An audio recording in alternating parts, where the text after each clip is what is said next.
اللہ اکبر اللہ اکبر لا الہ الا اللہ واللہ اکبر اللہ اکبر وللہ الحمد۔ معزز سامعین گرامی قدر، اللہ کی حمد و ثنا اور درود و سلام کے بعد اور صحابہ پہ لاکھوں رحمتوں کے بعد آج عید کا ایک خوشی کا مسلمانوں کے لیے تہوار ہے، اور اللہ کے فضل و رحمت سے یہ تہوار ہمیں رمضان کے بعد ملا۔ کو تھوڑی جی کٹ رمضان کی عبادات کو گزار لینے کے بعد یہ تہوار ہمارے نصیبے اور مقدر میں آیا۔ اب سب سے پہلی بات یہ ہے کہ رمضان آیا کس لیے تھا؟ رمضان یہ سبق لے کے آیا تھا کہ میں اور آپ متقی بن جائیں، اللہ رب العزت سے ڈر جائیں۔ اور آج آپ یہ کلیہ یہاں سے لے کے جائیے گا، کسی کے ذہن میں اگر کوئی اشکال موجود ہے کہ میرے رمضان کی عبادات قبول ہوئی ہیں یا نہیں ہوئی، امام ابن رجب حنبلی نے اور دیگر ائمہ نے اس سوال کا جواب بڑے خوبصورت انداز میں دیا ہے۔ کوئی بہن بیٹی یہ فکر نہ کرے کہ رمضان کی عبادت، رمضان کی سحری افطاری، رمضان کی یہ محنتیں قبول ہوئی ہیں کہ نہیں ہوئی۔ کوئی بھائی بزرگ اس خدشے کا شکار نہ ہو، صرف وہ پریشان ہو کہ جس کی زندگی کے اندر رمضان ختم ہوا تو نیکیاں بھی ختم ہو گئی، وہ پریشان ہو کہ اس کی عبادات قبول نہیں ہوئی۔ اور جو بندہ رمضان گزر جانے کے بعد بھی نیکیوں کو بجا لا رہا ہے، نیکیوں کو کر رہا ہے، وہ سمجھ جائے کہ اللہ رب العزت نے اس کا ہر روزہ بھی قبول کر لیا، اس کا قیام بھی قبول کر لیا، اس کی تلاوتیں بھی قبول کر لی۔ وجہ یہ ہے کہ ایک نیکی جو ہوتی ہے دوسری نیکی کا رستہ آسان کرتی ہے۔ رمضان کی نیکی اگر آئندہ آنے والے دنوں کی نیکیاں آسان کرتی ہوئی محسوس ہو رہی ہیں تو سمجھ جائیے رمضان قبول ہو گیا ہے۔ اور اگر رمضان ختم ہوتے ساتھ ہی چاند رات کا بیڑا غرق ہو گیا اور گناہوں سے آلودہ ہو گئی، عید کا دن آلودہ ہو گیا، عید کے بعد کا دن آلودہ ہو گیا، تو سمجھ جائیے آپ کی رمضان کی عبادات بھی قبول نہیں ہے۔ وہی رب ہے جو رمضان کا رب ہے، وہ پورے سال کا رب ہے، رب الحی ہے۔ رمضان کا مہینہ برکتوں کا مہینہ ہم سے رخصت ہوا ہے، ہمارا رب ہم سے رخصت نہیں ہوا۔ ہمیں عبادت کا حکم ہے کس لمحے تک؟ موت تک۔ اور اگر میں اور آپ خوف خدا کے وہ سبق اس رمضان میں نہیں سیکھ سکے جن کا صرف اشارہ کرتا ہوں، موسم کی خرابی کی وجہ سے تیزی سے اپنی بات کو ختم کریں گے، اشارہ کرتا جاتا ہوں۔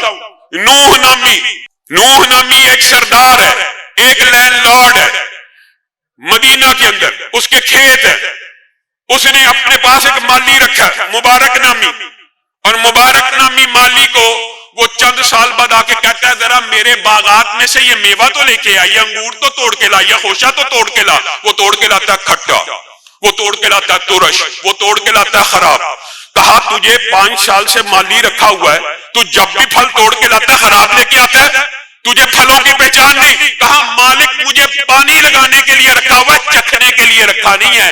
5 سال گزر گئے، کبھی آپ کے باغ کا پھل کھایا ہی نہیں ہے، کھایا ہوتا تو آپ کو بتاتا۔ نوح کے دل پہ چوٹ لگی کہ آج بھی دنیا میں ایسے نیک اور متقی اور اللہ رب العزت سے ڈرنے والے لوگ موجود ہیں۔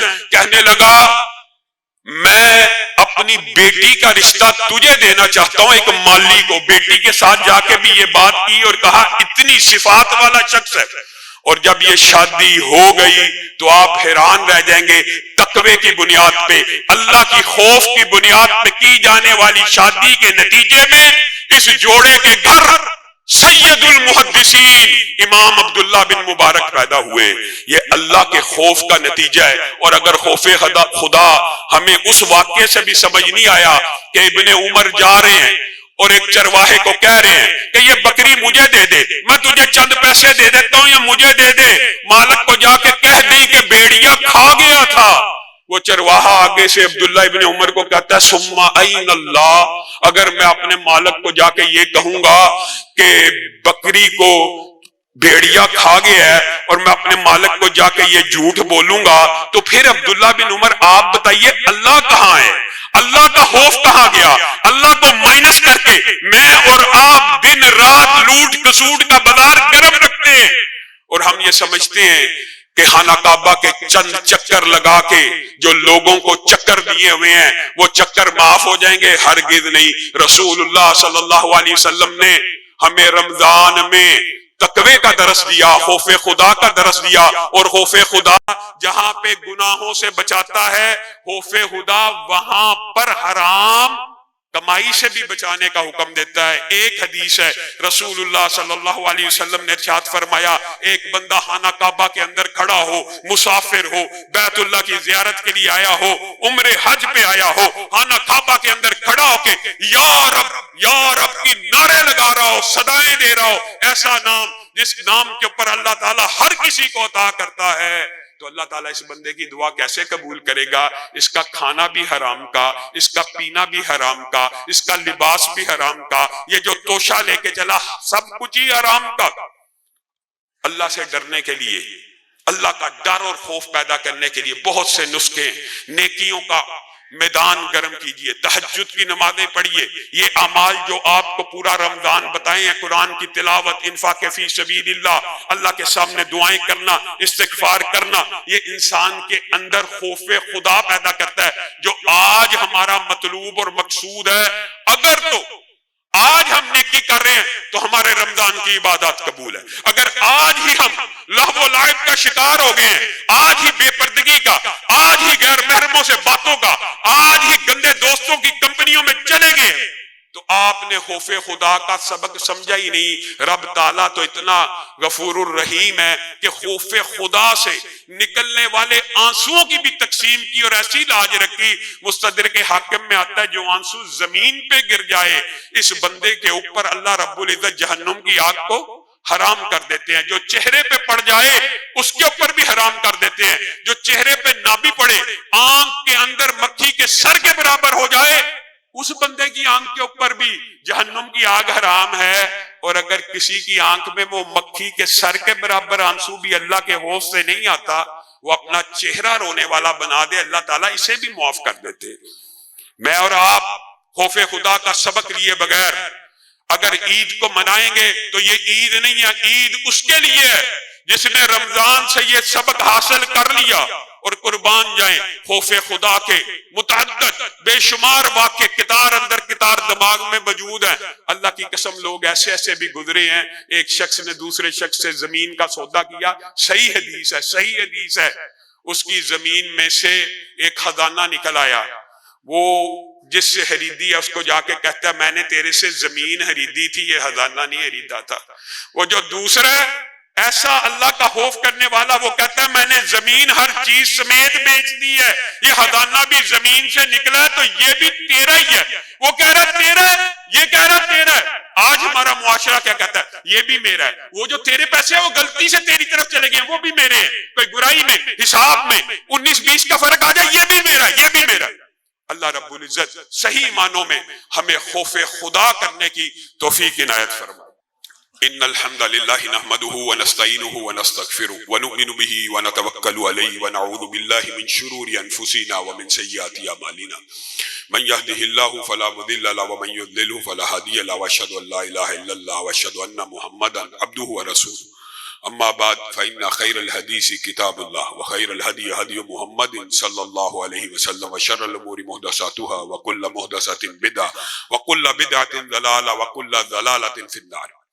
معزز سامعین اکرامی قدر، رسول اللہ صلی اللہ علیہ وسلم کا عید کے اوپر یہی طرز عمل تھا، اگرچہ خطبہ ہم نے مختصر دیا ہے موسم کی وجہ سے، لیکن آپ کا طرز عمل یہی تھا کہ آپ اول نصیحت کرتے اور پھر آخر میں مسلمانوں کے لیے، احباب کے لیے دعا کیا کرتے تھے۔ الحمدللہ رب العالمین الرحمن الرحیم مالک یوم الدین ایاک نعبد و ایاک نستعین اہدنا الصراط المستقیم صراط الذین انعمت علیہم غیر المغضوب علیہم ولا الضالین۔ اللہم صلی علی محمد وعلی آل محمد کما صلیت علی ابراہیم وعلی آل ابراہیم انک حمید مجید۔ اللہم بارک علی محمد وعلی آل محمد کما بارکت علی ابراہیم وعلی آل ابراہیم انک حمید مجید۔ اے اللہ ہم سب کے گناہوں کو معاف فرما۔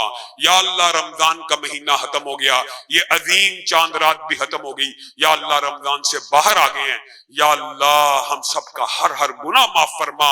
یا اللہ حاضرین مجلس کے کہنے والے اور سننے سننے والے کے صغیرہ کبیرہ ہر قسم کے گناہوں کو معاف فرما، چھوٹے بڑے گناہوں کو معاف فرما، صبح دوپہر شام کے گناہوں کو معاف فرما، رات دن کے گناہوں کو معاف فرما، زبان کی لرزشوں کو معاف فرما، آنکھوں کی خیانتوں کو معاف فرما۔ یا اللہ اس مجمع کے اختتام پذیر ہونے سے پہلے اگر یوم کتابت تقدیر میں کہنے والا، سننے والے بہن بیٹیاں کوئی ایک بھی یا اللہ جہنمی لکھا ہے، یہ ہزاروں ہاتھ سفارش کے لیے آپ کی بارگاہ میں اٹھیں، یا اللہ اس کو جہنم سے آزاد فرما۔ یا اللہ ہمیں پکا اور سچا مسلمان بنا، یا اللہ دین پہ استقامت نصیب فرما، یا اللہ نیکیوں پہ استقامت نصیب فرما، یا اللہ رمضان کے کاموں پہ استقامت نصیب فرما، یا اللہ بے حیائی، فحاشی اور یعنی کے ہر قسم کے گندے پروگراموں سے محفوظ فرما۔ یا اللہ ہم سب کو رزق حلال وافر اور فراہ نصیب فرما۔